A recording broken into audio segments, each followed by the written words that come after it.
ಶ್ರೀಶೈಲ ಕ್ಷೇತ್ರ ಅಂದರೆ ಯಾರಿಗಿಷ್ಟ ಇದೆ? ಶ್ರೀಶೈಲ ಕ್ಷೇತ್ರ 12 ಜ್ಯೋತಿರ್ಲಿಂಗಗಳಲ್ಲಿ ಒಂದು.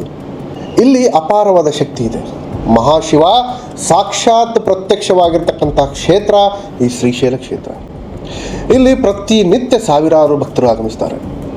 ಶಿವರಾತ್ರಿ ಆಗಿರಲಿ, ಶಿವನ ದಿನಗಳಲ್ಲಂತೂ ಸಹ ಲಕ್ಷಾಂತರ ಜನ ಈ ದೇವಾಲಯಕ್ಕೆ ಬರ್ತಾರೆ. ಇತ್ತೀಚೆಗೆ ಅಕ್ಟೋಬರ್ 16ನೇ ತಾರೀಕು ನಮ್ಮ ಭಾರತ ದೇಶದ ಪ್ರಧಾನಮಂತ್ರಿ ನರೇಂದ್ರ ಮೋದಿಯವರು ಸಹ ಶ್ರೀಶೈಲಕ್ಕೆ ಭೇಟಿ ನೀಡಿದರು.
ಹನ್ನೆರಡು ಜ್ಯೋತಿರ್ಲಿಂಗಗಳಲ್ಲಿ ಶ್ರೇಷ್ಠತೆಯನ್ನು ಹೊಂದಿರತಕ್ಕಂಥ ಶ್ರೀಶೈಲದ ಈ ಜ್ಯೋತಿರ್ಲಿಂಗ ದರ್ಶನ ಮಾಡೋದೇ ಒಂದು ಪುಣ್ಯ ಅಂತ ಭಾವಿಸಲಾಗುತ್ತೆ.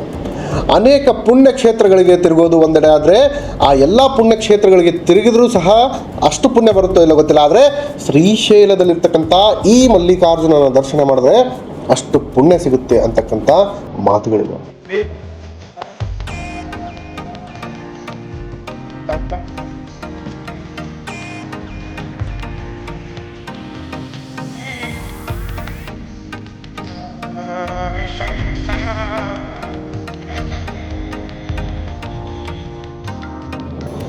ಶ್ರೀಶೈಲ ಎಷ್ಟೋ ಪವಿತ್ರವಾದ ಕ್ಷೇತ್ರ.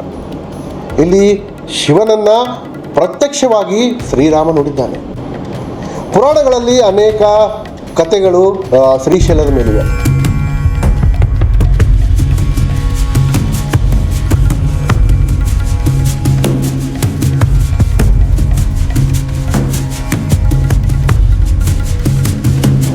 ಆದರೆ ಶ್ರೀಶೈಲಕ್ಕೆ ತೇಳುವಂತಹ ಲಕ್ಷಾಂತರ ಭಕ್ತರು ಪ್ರತಿಯೊಬ್ಬರೂ ಸಹ ಇಲ್ಲಿ ಪರಿಹಾರವನ್ನು ಕಂಡುಕೊಂಡಿದ್ದಾರೆ.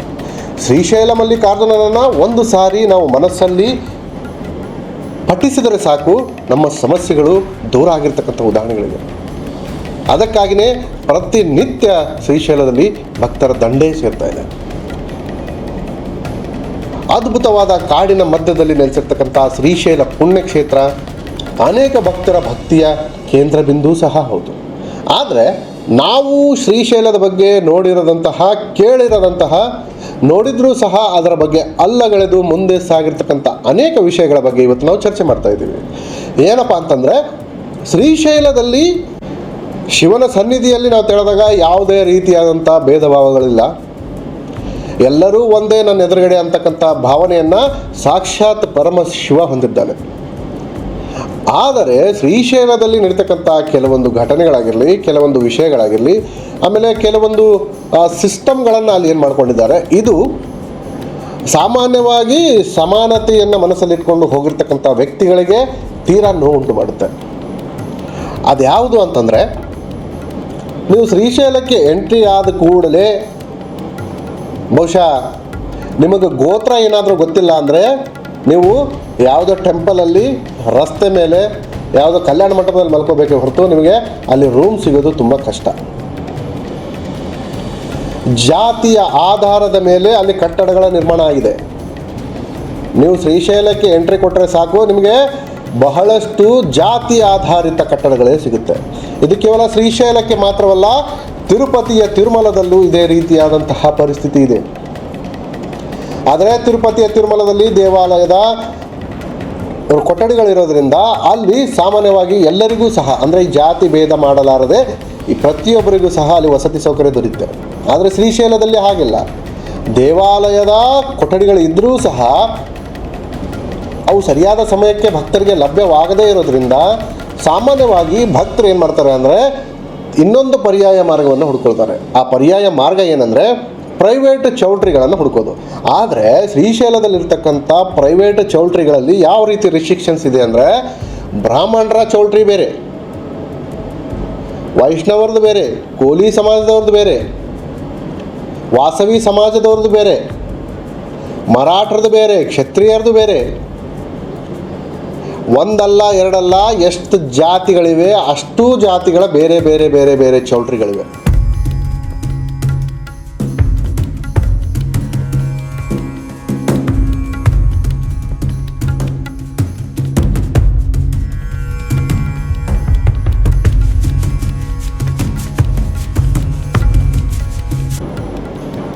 ಅವರ ಅಂತಸ್ತು, ಅವರಲ್ಲಿರ್ತಕ್ಕಂಥ ದಾನಗುಣದ ಆಧಾರದ ಮೇಲೆ ದೊಡ್ಡ ದೊಡ್ಡ ಬಿಲ್ಡಿಂಗ್ಗಳಲ್ಲಿ ನಿರ್ಮಾಣ ಆಗಿದೆ. ಪ್ರತಿಯೊಂದರಲ್ಲೂ ಅದರ ಎದುರುಗಡೆ ಹೆಸರನ್ನು ಹಾಕಿರ್ತಾರೆ, ಇದು ಬ್ರಾಹ್ಮಣರ ಚೌಲ್ಟ್ರಿ, ಇದು ವೈಷ್ಣವರ ಚೌಲ್ಟ್ರಿ, ಇದು ಮರಾಠರದು, ಇದು ವಾಸವಿ ಸಮಾಜದವ್ರದ್ದು, ಇದು ಕೋಲಿ ಸಮಾಜ, ಇದು ಲಿಂಗಾಯತ ಸಮಾಜ, ವೀರಶೈವ ಲಿಂಗಾಯತ ಸಮಾಜದವ್ರದ್ದು, ಮೇಲ್ಜಾತಿ ಕೆಳಜಾತಿ ಪ್ರತಿಯೊಬ್ಬರ ಚೌಲ್ಟ್ರಿಗಳನ್ನು ಇಲ್ಲಿ ನಿರ್ಮಾಣ ಮಾಡಲಾಗಿದೆ. ಪ್ರಶ್ನೆ ಏನಪ್ಪ ಅಂತಂದರೆ, ಈ ರೀತಿ ಜಾತಿ ಆಧಾರಿತ ಚೌಲ್ಟ್ರಿ ನಿರ್ಮಾಣ ಮಾಡೋದು ಎಷ್ಟು ಸಮಂಜಸ? ಈ ರೀತಿ ಜಾತಿ ಆಧಾರಿತ ಚೌಲ್ಟ್ರಿ ನಿರ್ಮಾಣ ಮಾಡೋದ್ರಿಂದ ಲಾಭ ಆದರೂ ಏನು? ದೇವರಿಗೆ ಇಲ್ಲದಂತಹ ಜಾತಿ ಅವರ ಭಕ್ತರಲ್ಲಿ ಮೂಡಿರೋದು ಎಷ್ಟರ ಮಟ್ಟಿಗೆ ಸರಿ ಅಂತಕ್ಕಂಥ ಪ್ರಶ್ನೆ ಸಾಮಾನ್ಯವಾಗಿ ಕಾಡುತ್ತೆ. ಅಲ್ಲಿನ ವಾತಾವರಣದಲ್ಲಿ ನೀವು ಎಲ್ಲೇ ಸುತ್ತಾಡ್ರಿ ನಿಮ್ಮ ಕಣ್ಣಿಗೆ ಸಿಗ್ತಕ್ಕಂಥದ್ದು ಜಾತಿ ಆಧಾರಿತ ಚೌಲ್ಟ್ರಿಗರು.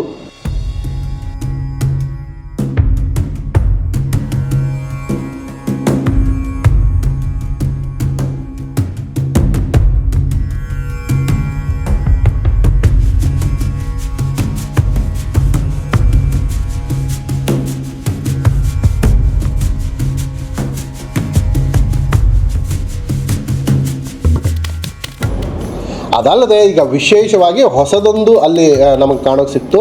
ಏನಪ್ಪ ಅಂದರೆ VIP ಕಾಟೇಜಸ್ ಬೇರೆ ಇದೆ.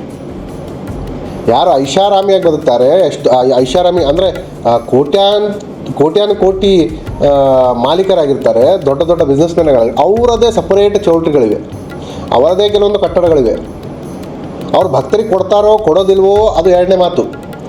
ಆದರೆ ಲಕ್ಸುರಿ ಅಪಾರ್ಟ್ಮೆಂಟ್ಗಳನ್ನು, ಲಕ್ಸುರಿ ಕಾಟೇಜಸ್ಗಳನ್ನು, ಲಕ್ಸುರಿ ವಿಲ್ಲಾಸ್ಗಳನ್ನು ಶ್ರೀಶೈಲದಲ್ಲಿರ್ತಕ್ಕಂಥ ಬೆಟ್ಟದ ಒಂದು ವಾತಾವರಣದಲ್ಲಿ ನಿರ್ಮಾಣ ಮಾಡಲಾಗ್ತಾ ಇದೆ.